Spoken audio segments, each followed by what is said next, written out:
Hi everyone, Yasas que kalos tirtate to another episode of Dimitra's Dishes. Today we're going to be making a lemon and blueberry ricotta cake. It's going to be exceptionally moist and delicious and light in texture. So easy to make, comes together in just a few minutes, and you can put it out with some coffee, call some friends over and enjoy it. Let's get started. Okay, so I'm using my tabletop mixer, but you can do this with a big bowl and a hand mixer too, or even with a whisk. It's fine. The hardest part is just beating the butter and the eggs a little bit, which we're going to add to the mixer. So I have 1 stick of unsalted butter that's nice and soft. So a stick here in the States is 4 ounces or 113 grams.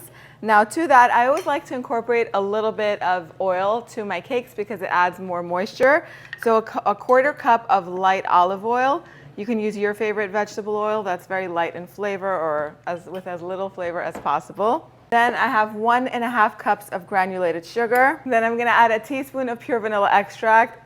Definitely measure it. A whole bunch just fell in here because I didn't use a spoon and this thing was overly filled, but you want the lemoniness of the cake to stand out, so don't do what I just did. So now I'm just gonna beat this until it's nice and fluffy. And in the meantime, I'm gonna get the dry ingredients ready. So I have a cup of all-purpose flour here, 1/2 cup of almond flour. If you wanna make this completely gluten-free, you can do all almond flour. The thing is, it's gonna be a little bit more dense than if you were adding the regular flour. And we're gonna need the zest of 3 large lemons. That's where most of the lemon flavor is gonna come from.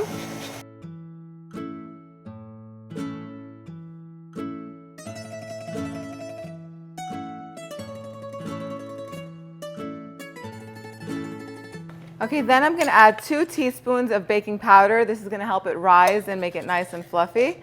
And I'm just gonna whisk them all together. The dry ingredients are ready. Now, to the wet ingredients right here, to the butter mixture, I have 3 eggs. I have them in a little bowl of water so that way they can come to room temperature. You don't want to add cold eggs to the mixture because it's going to seize up the butter. So 1 egg at a time.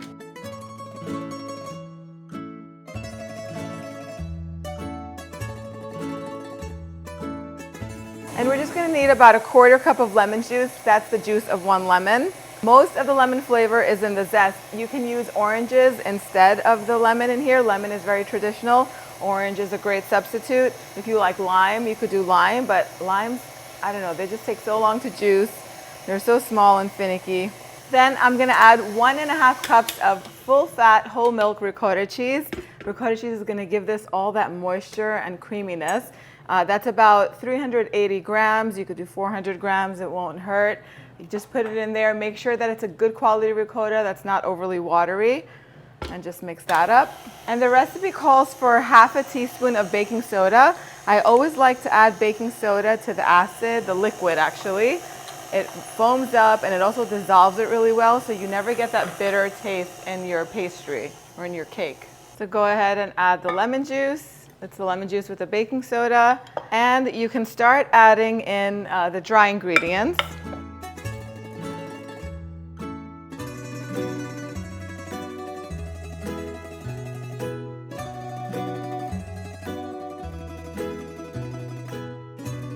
Loosen everything up with a spatula, whatever's stuck on the sides or the bottom of the bowl. And over here I have a 9 by 13-inch baking dish. I have the wrapper of the butter, which I'm just going to use to grease the bottom and the sides of the pan. You can use some cooking spray or baking spray or even some olive oil to do this.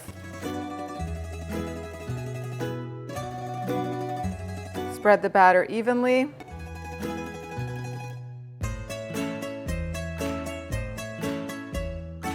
Okay, over here I have a cup of fresh blueberries. You can use frozen blueberries, and a 1/4 cup of all-purpose flour. You can use blueberries, raspberries, blackberries, strawberries, a combination of berries. Whatever your favorite berries are, use those. If you want to leave them out, be my guest and leave them out.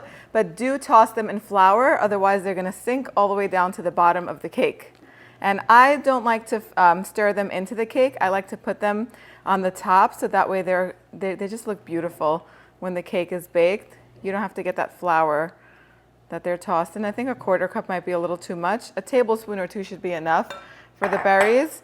And just spread them out. You can press them in just a little, but the cake will rise and they'll fall right into place. Get all of that extra cake batter. And it is ready for the oven. My oven is preheated to 350 degrees Fahrenheit. It's going to bake on the center rack for between 50 to 55 minutes or until a toothpick that is inserted into the center comes out clean. Once it comes out of the oven, you could run a knife around the edges to release the cake if it hasn't already released, and then set it aside so it can cool completely or at least to room temperature, and it'll be ready to serve. The cake is ready. It's cooled, but it's slightly on the warmer side. I like to serve this cake slightly warm with a dollop of mascarpone cheese on top. You can do whipped cream, a scoop of vanilla ice cream or your favorite ice cream, or just serve it plain with maybe some confectioner sugar on top. That would be nice. Lemon zest or a sprinkling of sliced almonds. All of those things would be delicious. Time for the taste test.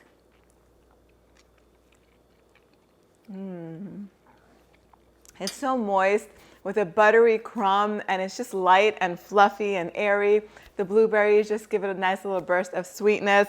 The mascarpone cheese on top goes so well together. I didn't sweeten it at all. Straight out of the container, I put a little dollop on top. I hope you guys give this recipe a try. The recipe is on the website. All of the exact measurements and ingredients and step-by-step instructions are on the recipe card. You can get them on dimitrasdishes.com. Let me know what you guys think. Make this, call some friends over, and share. Yes, us.